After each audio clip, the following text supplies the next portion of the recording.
Chef's has long been one of Buffalo's favorite eateries for residents and visitors alike. It has also been known as the #1 spot for members of the Buffalo Sabres hockey team since 1970. This is a tradition that goes back to Lou Billatier Sr. and original Sabres trainer Frank Christie. Oh, absolutely. Well, Frank was the king, you know. He did his breakfast at the town restaurant. He did his lunches and dinners at Chef's. And, Frank actually started with my dad. They were good friends, and he started bringing the guys around when in the Bison days, actually. And then when the Sabres came here, the guys would come here, and my father was kind of their mentor. It was kind of a neat thing to see.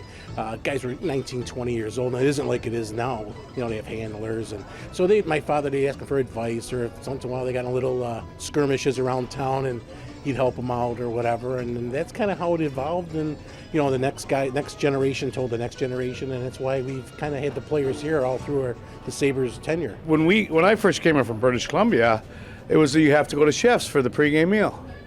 So I'd come over here with Rick Martin or Don Luce or Craig Ramsey or Joe Perreault, and here we'd have our meal here. And then we went back to the Williamstown apartments and had our nap and came back to play. It worked pretty good for a long time. And what can you say? This is great food. It's pasta. It's energy when we played, and it continues. Louis Sr. was just such a nice man. He was so involved in the community and charities and fundraisers and whatever it took. He was a huge part of the community. We recognized that early. And, he used to be around, and Frank Christie was one of his great buddies. And Frankie was probably the first person that told me to, hey, go over to Chef's. And we started coming here. All of us came here all the time. And I think Frankie used to beat me after practice for lunch over. And I would bring my boys if they had a day off school. And Dorothy, who was just a wonderful lady, would slap me in the shoulder when I said they couldn't have any more bread. And this was part of the community. And when I come back to this day, I walk in and I know somebody. And this is part of Buffalo history, it's part of the community, and it certainly has always been a big part of the Sabre history.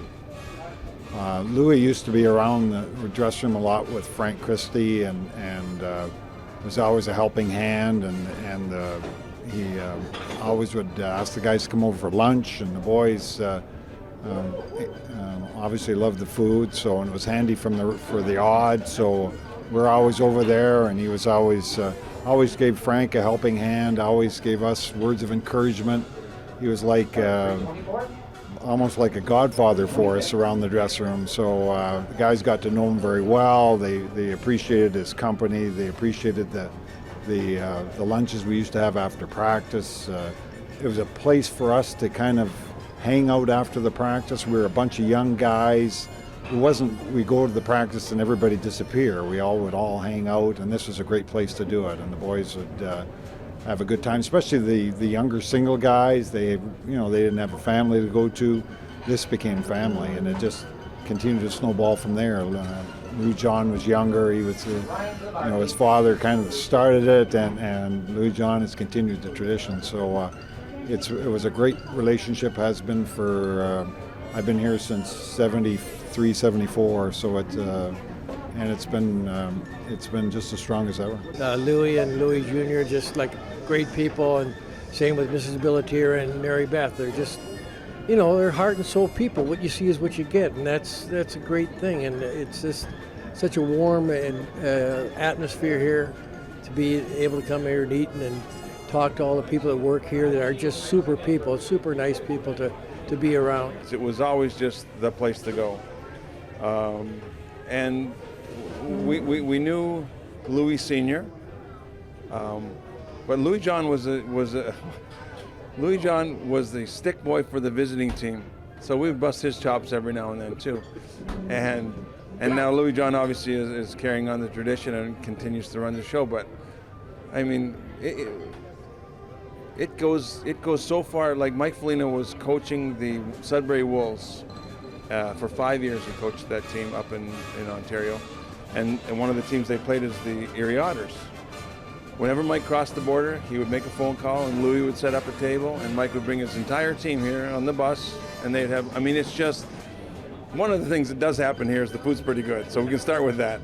But just, they treat you so well, and I don't know if I'm answering your question, but it's just a great place to come and kibitz and get a good. So on game day, back in the 80s, Lou Sr., obviously he knew it was game day, so he was ready for you guys. I mean, he was expecting you to come in after your morning skate.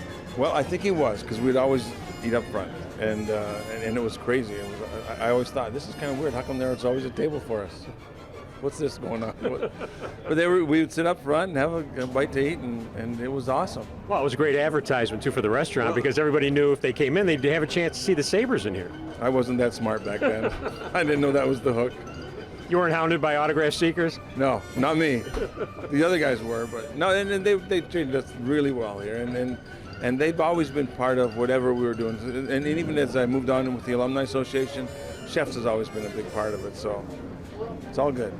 Like Ryan Miller ate every meal here for almost his whole career in Buffalo. He would be here as pregame meals, and the Bills same way. Bruce Smith was here every Friday night like clockwork during the season for his whole career. So it's kind of neat. And it's not bad advertising for the restaurant when patrons know if they come in on game day, there's a chance they'll see some of the players here. Oh, absolutely, absolutely. It's good and it's bad. I mean, we enjoy it, of course, because it brings people into the restaurant. But I kind of feel bad too because the guys want their privacy, especially on game days. They want to get in, get a quick lunch after a morning skate, and then go home and catch some sleep. And sometimes they get swamped. Like during the playoff days, when we were in the '99 Stanley Cup Finals, I had to hire security to stand around the tables, literally, so they didn't bother the guys. Louis Sr. was one of the most generous people that I ever knew, and then I think Louis surpassed it. I mean, you look at all the things he does for the city and all the events, and every fundraiser, all of a sudden, well, dinner for 45 at Chefs if you want to bid for that. I mean, they've been unbelievable since day one, and he's still doing it. He's doing it again tonight. I mean, there's a lot of people here, and Lou's taking care of all of us and treats us like $1 million all the time. The guys always say, well, you got to go to Chefs and introduce yourself and I met his mom and dad and stuff like that, and the whole family has been a natural. They're the kindest, most loving people, and they do anything for you. And and even now, if Louis will call you, he has season tickets. So we do a lot of things for charity. So he said, my nickname is Bobo. He says, Bobo, do you need any tickets? She's like, I'm not going to the game tonight. I said, sure, Louis, I can use them. And I'll give if I don't use them because, like I said, I'll give them to some some underprivileged children or something. But Mary Beth and everybody's been so kind and just down to earth people. That's the whole point of Chefs. I mean, anybody that knows the Billatier family, they've always been that way. Like I said, I first met him in 1978, and that's 40 years later or whatever. So it's just been there. Down to earth. They're talking about Buffalo going through a resurgence, but this restaurant has made it through thick and thin for the last 40, 50 years. Hey, Bob, I had a restaurant in Angola, and we didn't do that. Yeah. No, it's a very, very difficult business. I learned a lot, but I give kudos to Louis, Mary Beth, their staff. Everything they do is traditional. It's about family. It's about Buffalo. City for good neighbors, and it's, come on, the spaghetti parm is to die for. Your sister has been a big part of this too, Mary Beth. She has. She's behind the scenes. I feel bad because everybody puts my face with Chef so often, but Mary Beth actually does a heck of a lot more work. I'm not allowed to touch the money. I'm not allowed to, she doesn't let me buy anything unless I run it by her first. But yeah, Mary Beth does a lot too, and she's close with a lot of the guys as well. So we have a pretty good relationship that way. She does behind the scenes, and I do the upfront stuff. How long is this going to continue? Well, we're coming up on 100 years. As long, God willing, as long as possible. We're not going anywhere. So, I can't thank the people of Buffalo enough. I mean, we just get so much support, and the players. I mean, I just shipped sauce to Don Edwards down in Florida yesterday. So we keep that relationship going long distance with a lot of our customers, and people are good enough to come to Chefs. There's so many good restaurants in Buffalo. We're very thankful that people still think of us.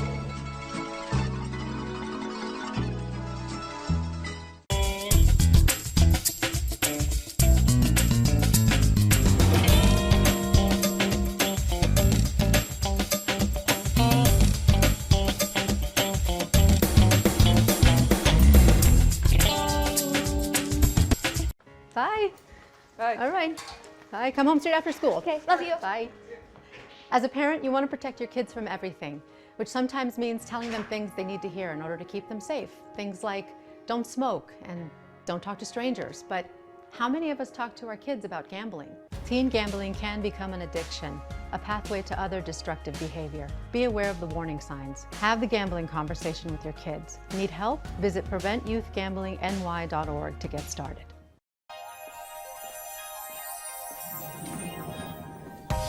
Sit with me, imagine what you'd see if every child had a book to read. 'Cause every kid across the nation deserves a book to read, and we can make it happen right now. No, I don't know what you've been told, but kids with books learn so much more. So the mission is for us to get a book to each and every child. So let's join hands, book people unite, unearth hidden passion. To motivate some magic, to change the writing on the wall, writing on the wall. Book can make a difference. One book can inspire a child. One book can be the first little thing that helps to change a life. Read to a child today and spark a lifetime of ambition.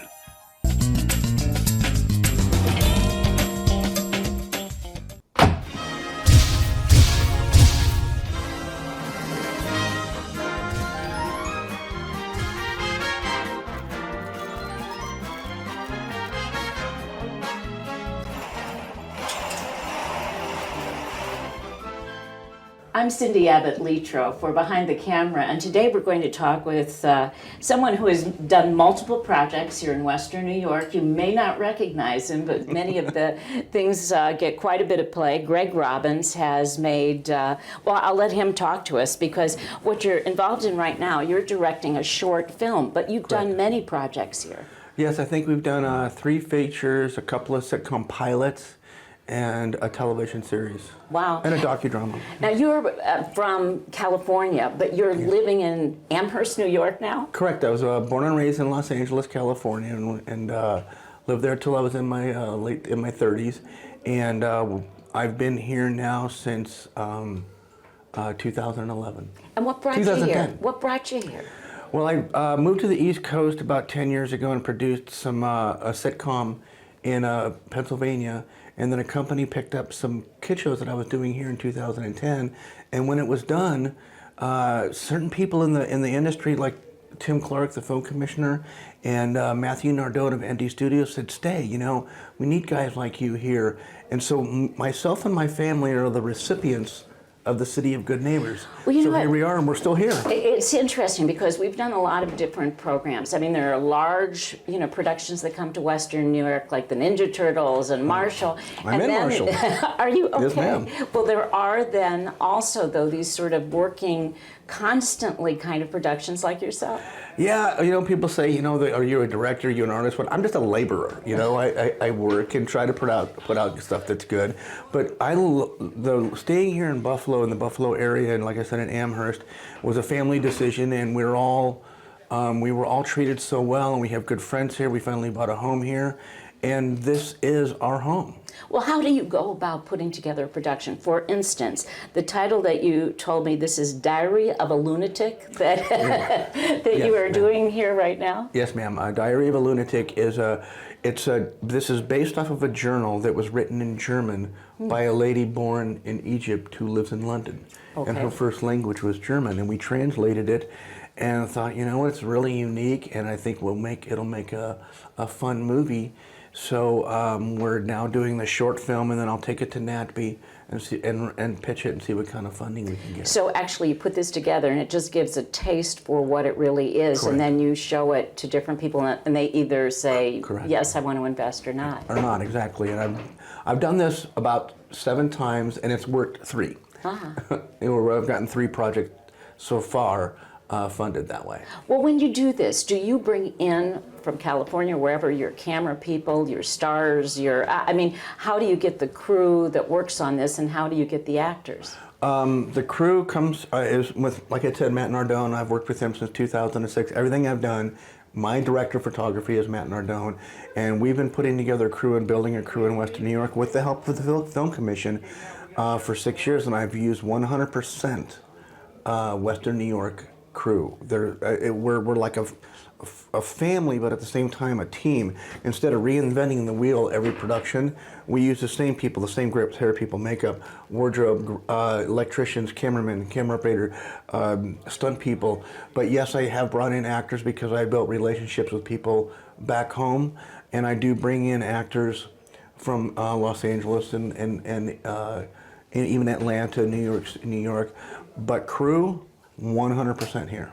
You know, that's the, how do you see the crew here? I mean, obviously you used them again and again, but I mean, is there anything here that we could do better, or have you found everyone that you've needed here?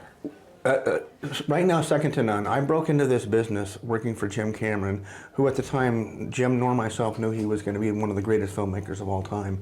And so I've been lucky in that sense of learning from some good people, okay, and being surrounded with the top Hollywood has to offer. And here we compare in the sense of nobody there is going to put out anything better than we're doing here. The end. What separates us is I don't get paid and Matt doesn't get paid, and everybody to the level that a Hollywood DP that won't get out of bed for under 50 grand a day for, but his level of work is not going to be better than Matt Nardone's. And ND Studios has worked really hard to bring up not only their professionalism and how well they do their jobs, but the equipment that we bring in. Mm-hmm. And we make sacrifices to where him and I will say, hey, we're going to make, instead of making this much money, we're going to make this much money because we need to fill in the blank. So we can raise the bar, and we're constantly raising the bar on ourselves. And then when I said that I bring in actors, yeah, I do, because I need to have name acts. You know, everybody, you need a name or two within a project for it to be sellable. But your average day player, I pull right from here. I've got an amazing stable, and I got the beauty of Western New York. This is like a giant back lot for me. That's great. It is just exactly what we want to hear. You probably never imagined, though, when you started out thinking you were going to be a stuntman and an actor, that you would end up the way you are. No, I never thought I would be a working director. I never in a million years. In fact, Jim Cameron said, hey, when you go into directing, do this, do that, do this, do that. I said, dude, I'm an actor. I'm never going to be, I don't even want to be a stuntman. That was just to pay the bills and what people would give me. So yes, I'm super blessed to be able to still continue working in this business. From a two-bit actor at 15 years old to start making a living in 1983. Here I am at 57 years old, living in an amazing town, and I still get to feed my family and put kids through college doing this. Well, it's great to hear such good things about our community, Greg Robbins. Much luck with Diary of a Lunatic. We'll see if this one makes it. Thank you, ma'am. Thanks for talking to us. My pleasure.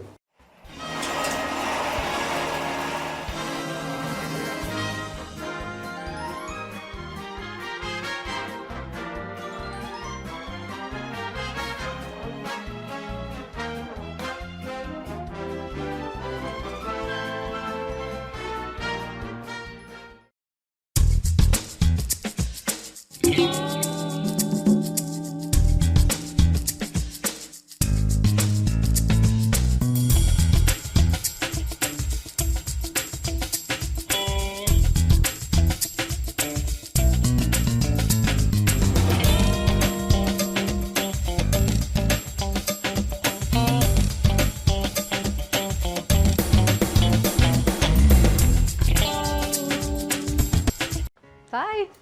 Bye. All right. Bye. Come home straight after school. Okay. Love you. Bye. As a parent, you want to protect your kids from everything, which sometimes means telling them things they need to hear in order to keep them safe. Things like don't smoke and don't talk to strangers. But how many of us talk to our kids about gambling? Teen gambling can become an addiction, a pathway to other destructive behavior. Be aware of the warning signs. Have the gambling conversation with your kids. Need help? Visit PreventYouthGamblingNY.org to get started.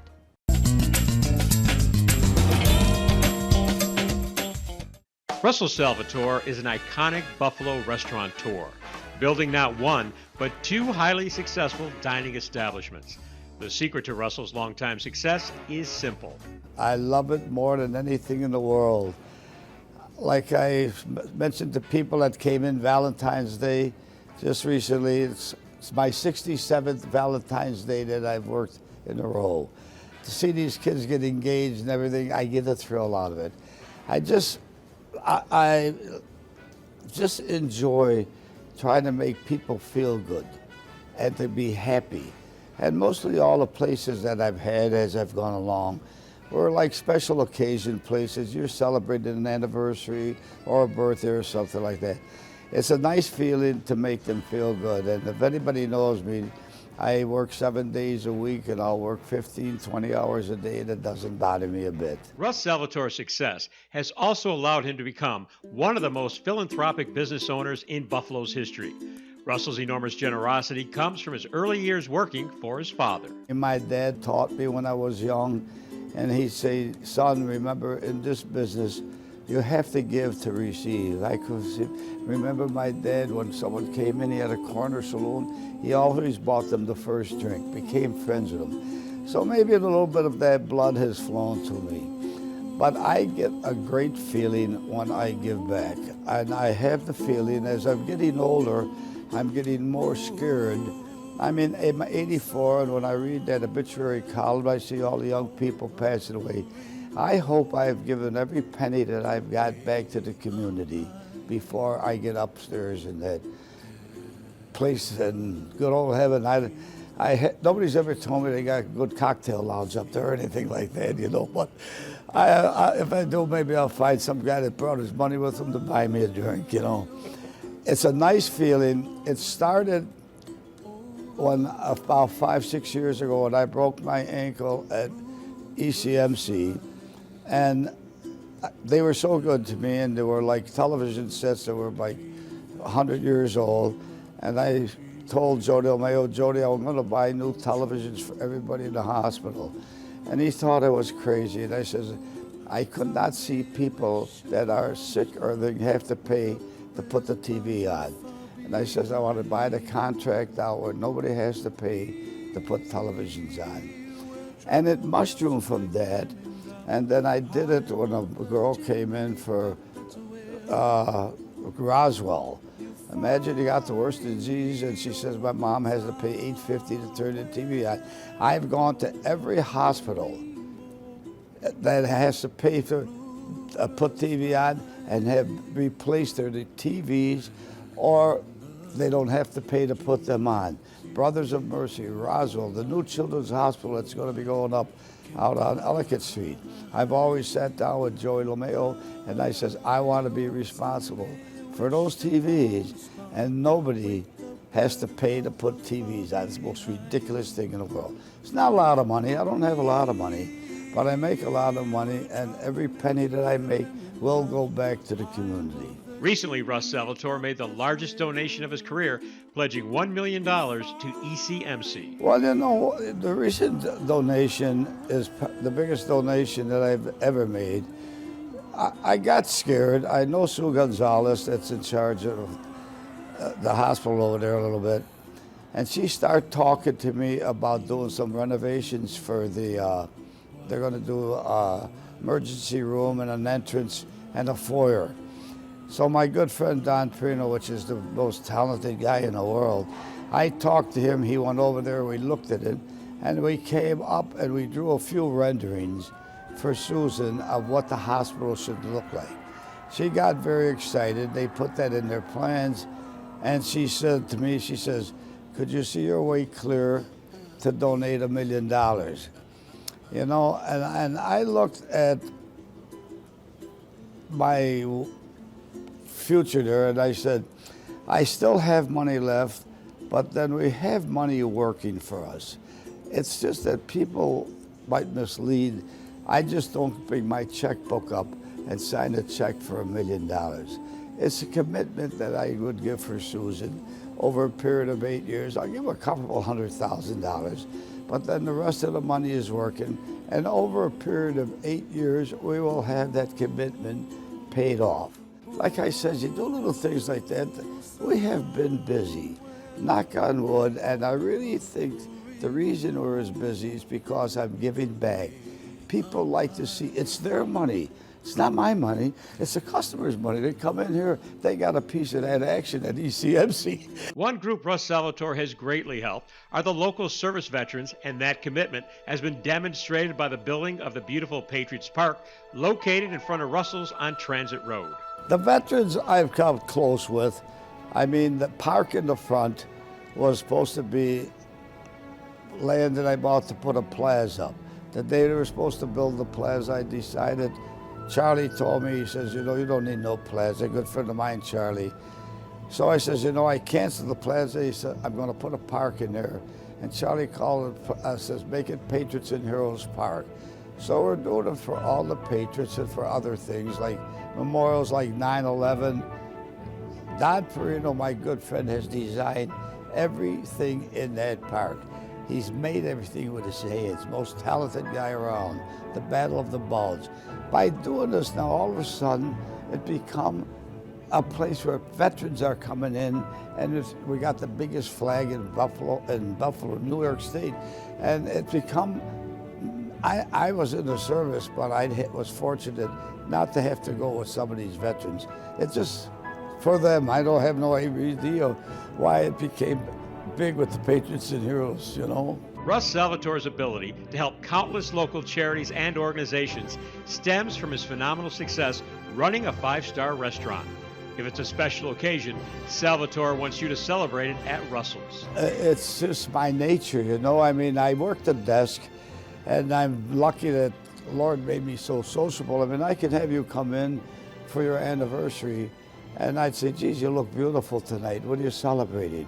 My anniversary. Oh my gosh, congratulations. No, you're having dinner tonight, but are you staying with us tonight? And she'll say, no, we don't have 3 children. Dear, do me a favor. While you're having dinner, it happened to me about 3-4 weeks ago, while you're having dinner, I got a beautiful suite for you to stay overnight. Stay with me on my compliments and get somebody to watch the kids. And they had a great night, and I felt so good. You're talking the middle of the week, the rooms are empty. We got the product to work with to help people make a night of it. And I mean, if you come in, I tell my front desk, if the rooms are over, we got 20 suites. Don't let me see the suites not booked. Give it to them, it's the same water, the same pillow, same sheet. Let the person feel like $1 million. My dad, I always remember saying to me, son, you don't have to have an education to be nice. And I mean, you're looking at the stupidest saloon keeper in the city of Buffalo right now. You know? So, I mean, I'm nice, but dumb. If I can do more for the community, I will be out there. And again, like I said, go to bat for them. I don't know what I got left, but I will include anybody that can need a favor, if you need anything, come to see me. I'll be welcome to sit down and talk to you.